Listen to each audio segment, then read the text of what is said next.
¿Qué tal, chicos? ¿Cómo estamos? Aquí, una vez más reunidos para hablar un poquito de biología. Y este tema es fascinante, como todos los temas de biología. Vamos a hablar de las biomoléculas inorgánicas. ¿Ok? Primero, vamos a descifrar un poquitito en biología, básicamente, para entender, para divertirse de biología. La clave es descifrar los términos, no hay más. Uno descifra los términos y luego se pasea ahí, ¿no? Vamos a ver. Biomoléculas, vida, moléculas, conjunto de átomos. Entonces son moléculas que están presentes o tienen relación con los seres vivos, ¿correcto? Y me dice inorgánicas, ok, si me especifica que es inorgánica, debo entender, debo deducir que hay orgánicas. Claro, hay biomoléculas inorgánicas y biomoléculas orgánicas. ¿Y cuál es la diferencia entre una y otra? Básicamente, la presencia del carbono, ¿ya? En las moléculas orgánicas está el carbono, sí o sí, y en las inorgánicas no está el carbono, a excepción de ciertos compuestos, ¿no? Como el CO, monóxido de carbono, el CO2, dióxido de carbono, y las sales, ¿no? Carbonatos y carbonitos, ¿no? Listo. A ver, comenzamos, ¿no, chicos? ¿Y qué tenemos aquí? Conceptos de biomoléculas son también llamados principios inmediatos, o sea, en la bibliografía que tú puedas revisar, lo puedes encontrar como principios inmediatos, ¿ya? A las biomoléculas como sinonimia. Y forman parte de los seres vivos, por eso se llama bio, ¿no? Hay dos tipos, hemos hablado de biomoléculas orgánicas y biomoléculas inorgánicas. Seguro que más adelante ya vamos a hablar de biomoléculas orgánicas, pero en esta oportunidad comenzamos con inorgánicas. ¿Cuáles son las biomoléculas orgánicas? Entre las más importantes, los carbohidratos o los hidratos de carbono, los lípidos, las proteínas, los ácidos nucleicos, las vitaminas, ¿no? Entre los muchos que hay. Y las biomoléculas inorgánicas, la que nos lleva a hablar de este tema el día de hoy, son el agua, los gases y las sales minerales. ¿Ok? Vamos a comenzar con el primero. Y sí, puede ser que el más importante, el agua. Dice que el hombre puede vivir sin alimentos varios días, pero sin agua no tantos. ¿Ok? El agua es súper, súper importante. ¿Por qué sin alimentos puede vivir? Porque en el cuerpo está almacenado energía en forma de glucógeno o glucosa, en forma de lípidos, ¿no? En los músculos, en el abdomen, etcétera. Pero de agua no. ¿Ya? Dice que el agua representa entre el 60 y 90% de la materia viva en todos los seres vivos. Y cuando vemos este gráfico, dice que también abunda dependiendo de la edad y la actividad física del tejido, del órgano. El gráfico que te doy ahí es para que entiendas un poquitito cómo es que a través del tiempo, en diferentes etapas de la vida del ser humano, el agua varía su porcentaje.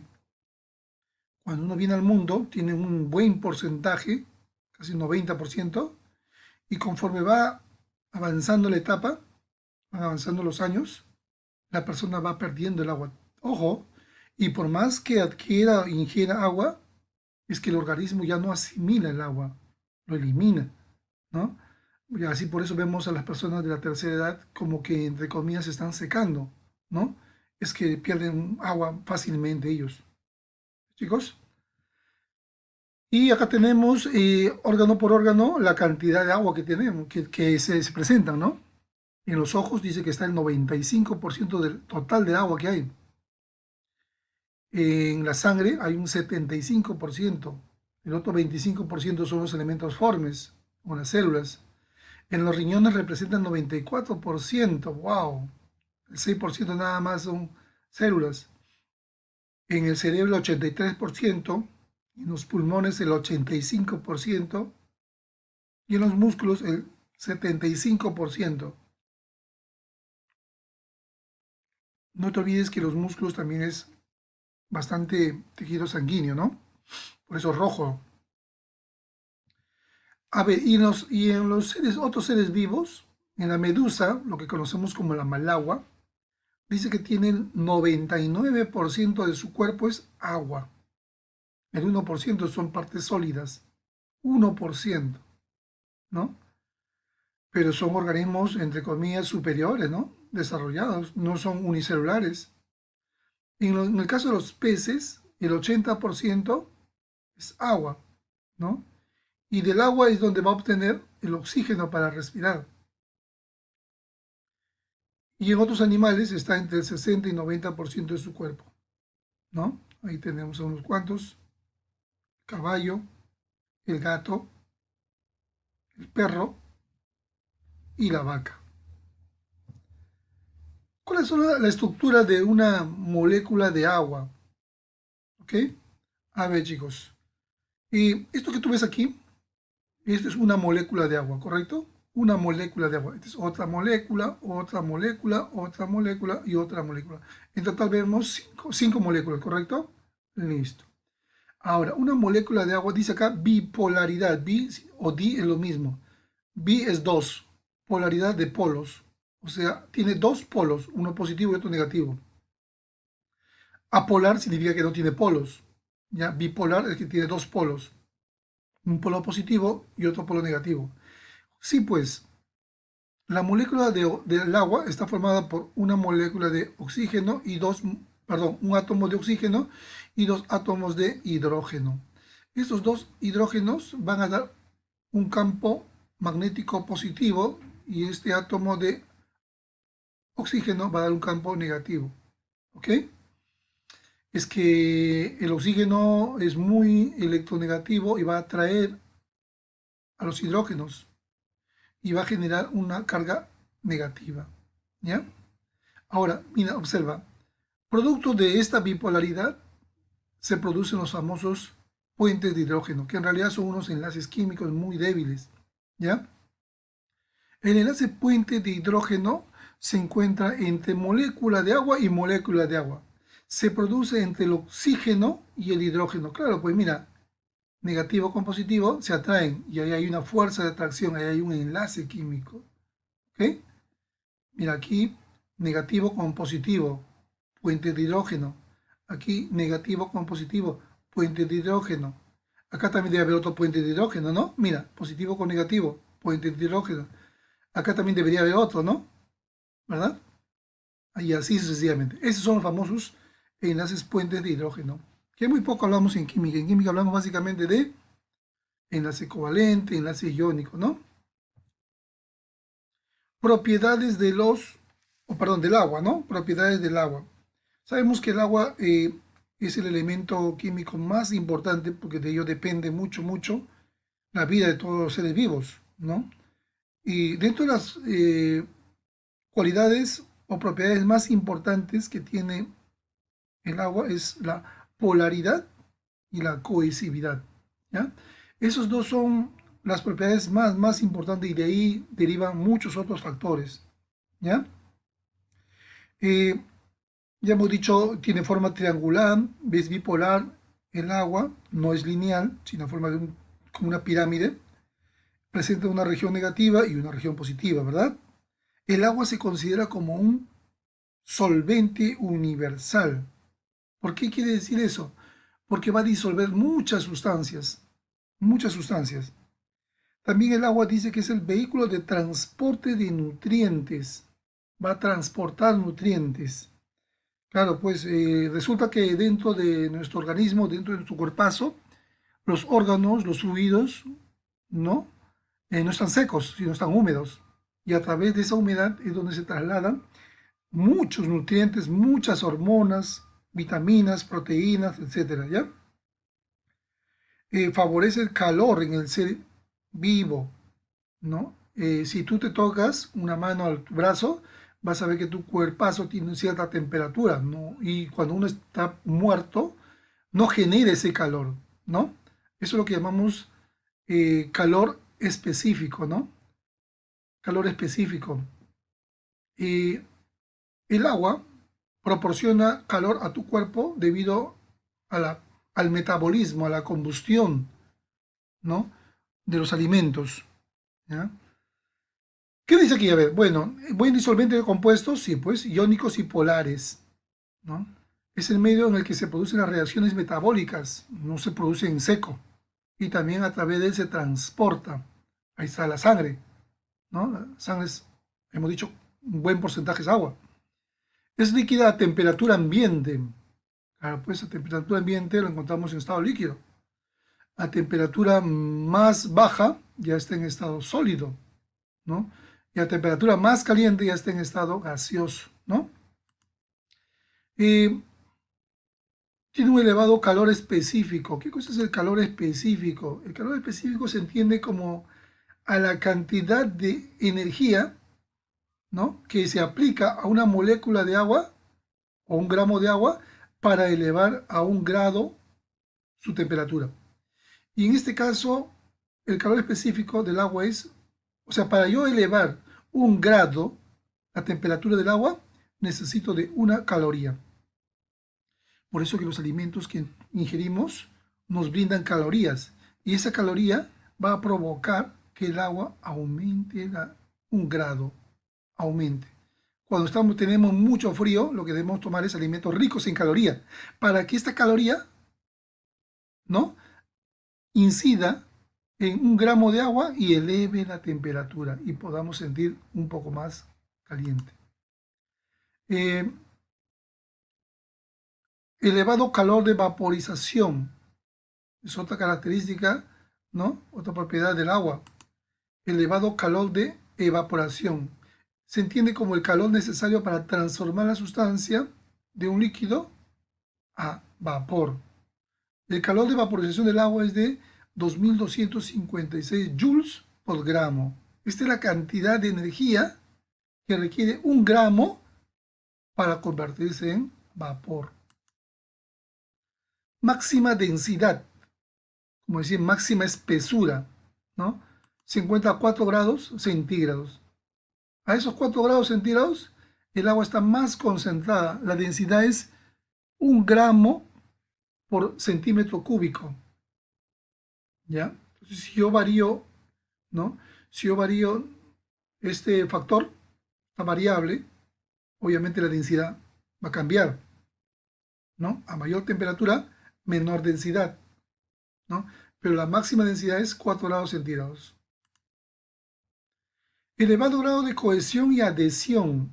Y esto va a formar esto va a producir los famosos fenómenos de capilaridad.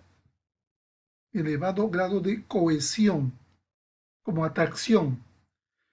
Se atraen entre sí y luego se adhieren. Uno se adhiere ¿a dónde? Hacia una pared próxima, ¿no? A ver, vamos a ver acá, que es un fenómeno de capilaridad. Aquí está, pues, mira, este es el fenómeno que ocurre para que las moléculas de agua que están en el suelo puedan ascender, subir. No te olvides que las plantitas no tienen corazón para bombear la sangre, para impulsar, ¿no? Entonces, el agua sube por un fenómeno llamado capilaridad. Las moléculas de agua, ¿no?, se cohesionan entre sí, se cohesionan y luego se adhieren. Entonces, la flechita azul es cohesión, ¿no?, y la flechita roja es adhesión. Uno se adhiere a las paredes, ¿no? Bien. Luego tenemos la incomprensibilidad. No se puede comprimir. Yo tengo 1 litro de agua, por más que yo lo presione, no va a reducirse a medio litro, ni siquiera un poquito menos. Lo que ocurre con el aire, ¿no? El agua no se puede comprimir. Yo tengo una ampolleta y lo tapo a un extremo y presiono, el líquido siempre va a ser el mismo, antes y después. ¿Ya? En cambio, aunque los dos son fluidos, líquido y gas, en cambio el gas, si yo tengo una determinada cantidad de gas y le aplico presión, el gas se va a comprimir, a diferencia del agua. ¿Ok? Por eso dice que son incomprensibles. Incomprensibles. No tiene nada que ver que no se les comprende, ¿eh? Que no se les entiende, no, eso es otra cosa.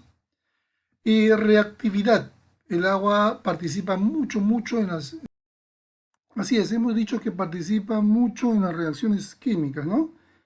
Las reacciones químicas no se producen, la mayoría, no todas, ¿no?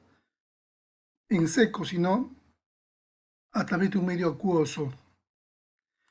Como ejemplo la fotosíntesis, ¿no? La fotosíntesis es un ejemplo de reactividad, ¿ya? O sea, el agua no está presente, la plantita no puede producir su alimento, ¿no? No puede producir. Tiene que darse el fenómeno de la capilaridad y todo eso, ¿no? Obviamente con la acción del sol, importante. Eh, ¿Qué tenemos después? Otra de las propiedades es la ionización del agua. El agua se ioniza, o sea, se descompone en dos iones. Ionización significa que un compuesto que es neutro, mira, neutro, se va a desdoblar, se va a descomponer en dos iones, uno positivo y otro negativo, ¿no? Uno positivo, el hidrógeno, y otro negativo. Polos opuestos se atraen y forman la molécula del agua. Que lo curioso y asombroso es que el hidrógeno es un gas, ¿no? El oxígeno es un gas y estos dos gases van a dar un compuesto que en su mayoría en estado ambiente es líquido, ¿no?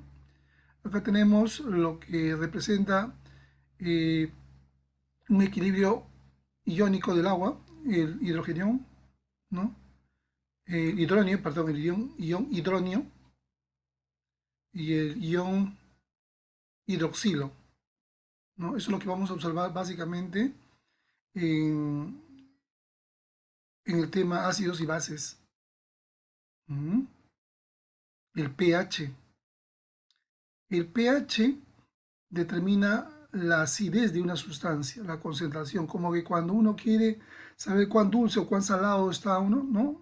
Para ti puede ser dulce, para mí puede ser que falte azúcar, pero ya existe un parámetro, una base, ¿no? Que determina el pH, la acidez, cuánto de hidrógeno o cuánto de OH hay.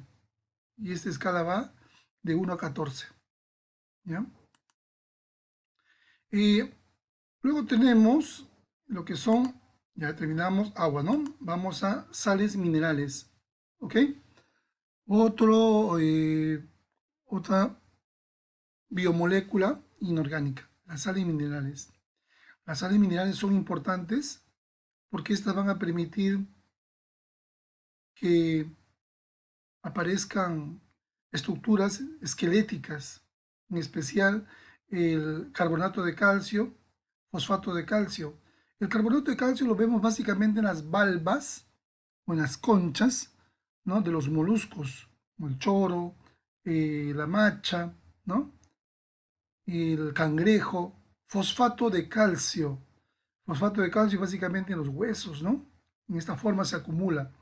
Y son estructuras que van a formar esqueleto de los seres vivos, van a formar sostén. Como función reguladora, las sales se encuentran ionizadas. O sea, este CO3 en realidad se encuentra dividido en dos, Ca más 2 y CO3 menos 2, porque el agua lo disocia, lo separa. Igual lo ocurre aquí, ¿ya? Y así en esa función es donde van a cumplir sus funciones, ¿no? Que requiere dentro del organismo, como ciertos fenómenos osmóticos. ¿Qué cosa es una osmosis? Osmosis, dice. A ver, ¿qué observas tú ahí? ¿Ves cómo se mudan de un lado a otro? Una mudanza, ¿no? Ok, esto que tú ves aquí en el medio es una membrana celular.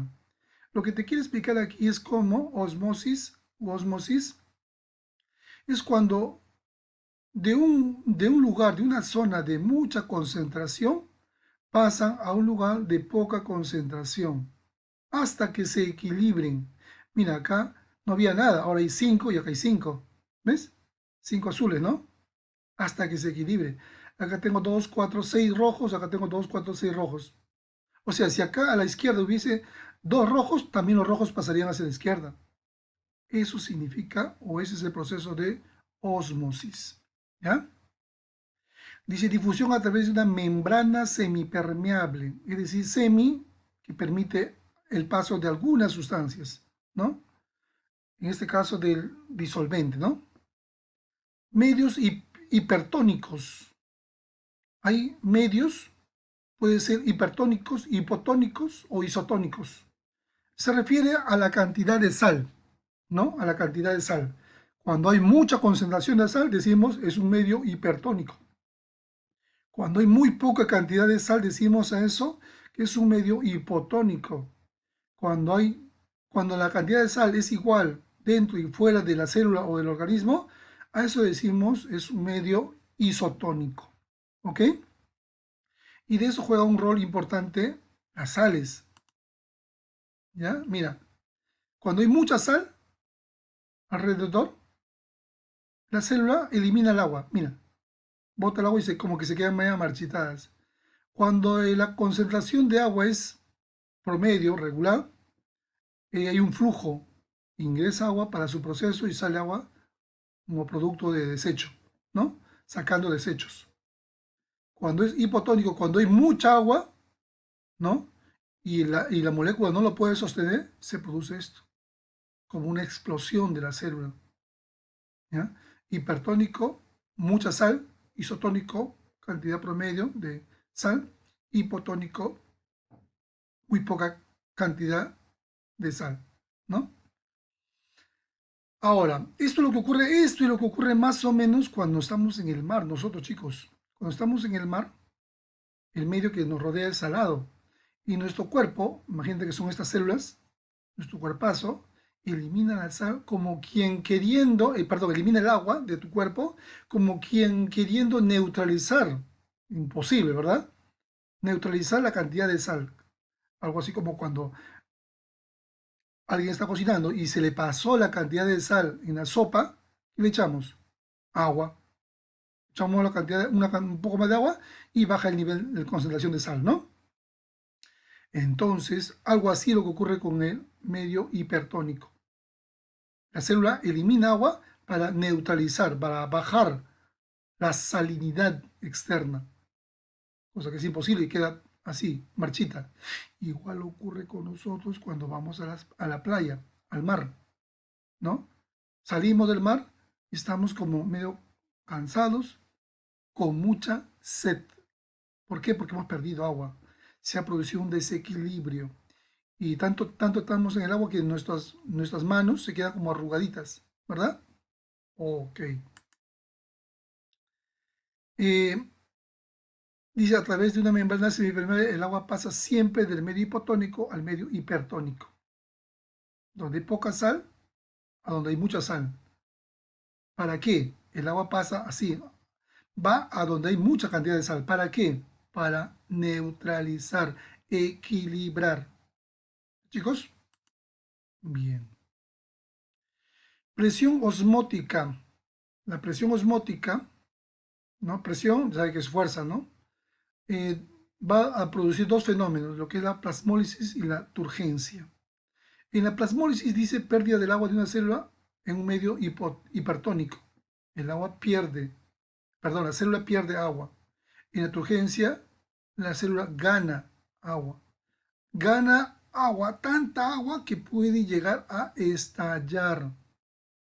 ¿Ok? Y esto se produce normalmente en las células animales porque no tienen pared celular. En cambio, en la célula vegetal, ellas tienen pared celular. O sea, si uno lo riega, no va a producir la hemólisis, lisis de destrucción, ¿no? ¿Cómo es la presión osmótica? Acá está, mira. Se entiende que la parte naranja es agua, ¿ok? Esto es isotónico, quiere decir que la cantidad de agua es promedio, normal, igual. Hipotónico, ¿ya? Cuando hay mucha cantidad ¿no? Pero muy poca cantidad de sal, ¿no? Hay muy poca cantidad de sal, entonces, ¿qué hace la célula? Absorbe, ¿no? Agua, se produce el fenómeno de turgencia. Cuando hay mucha cantidad de sal, hipertónico, ¿no? La célula elimina agua y queda así, ¿no? Cuando el medio es muy salado, la célula elimina agua y se queda así, lo quita. ¿no? Lo contrario aquí. Cuando muy poca cantidad de sal en el medio externo, el agua ingresa hasta que puede estallar. ¿Dónde estalla? En la célula animal. ¿Por qué en la célula animal? Porque no tiene pared celular. ¿Ok? A ver. eh, Diálisis, cuando la membrana deja pasar también a los solutos, pero de bajo peso molecular, o sea, pequeños. Solutos es como si yo tuviera agua y en un vaso tengo agua y le echo una cucharadita de sal. La sal vendría a ser el soluto, el agua vendría a ser el solvente. Juntos se llaman solución. Me habla del soluto, me habla de la sal, ¿ya? La diálisis.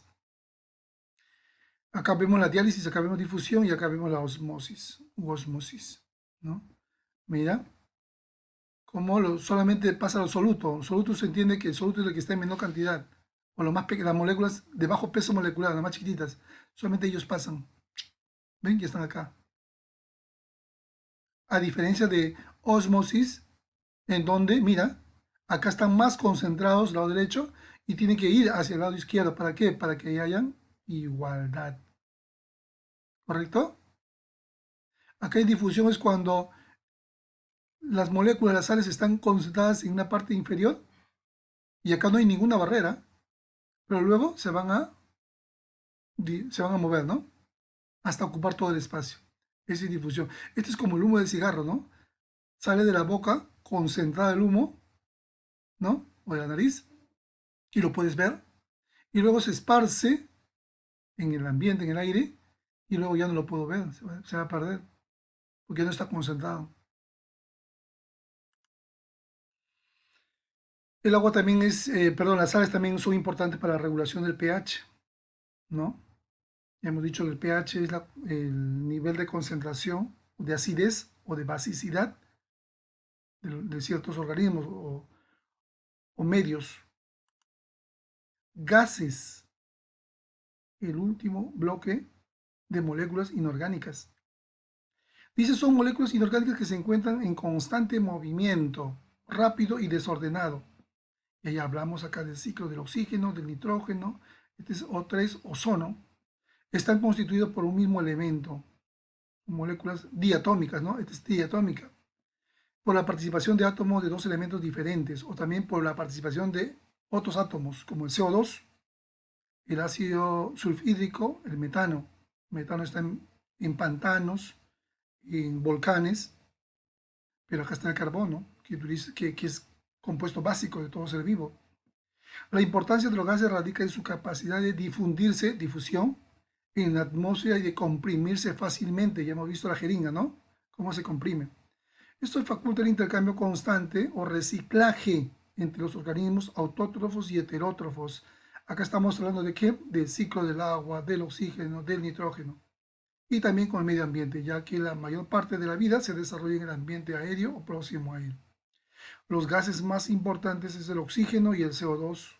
Intervienen en el metabolismo. Metabolismo, reacciones químicas que ocurren dentro de un organismo. ¿Qué reacciones químicas o de qué proceso estamos hablando? De la fotosíntesis, de la respiración.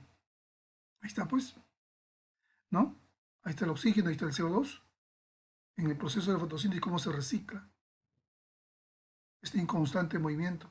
Y producto de esto se va a obtener sustancias complejas como los carbohidratos. Uno de ellos, el más importante, la glucosa, ¿no? En la fotosíntesis, la plantita toma el CO2 y en la respiración, la plantita elimina el CO2. Lo contrario, es inverso, ¿no? Bien, chicos, este es el famoso mundo de las biomoléculas inorgánicas, ¿no? Muy, muy bonito, interesante, complejo, sí, un poquito complejo, pero hay que tener mucha paciencia para entenderlo. ¿Ya? Te das cuenta que la clave está en descifrar los conceptos. Foto, luz, síntesis, producción. ¿Me cuenta? ¿Ya, chicos? Un abrazo, cuídense mucho. Nos vemos en el siguiente videíto. Cuídense mucho. Bendiciones.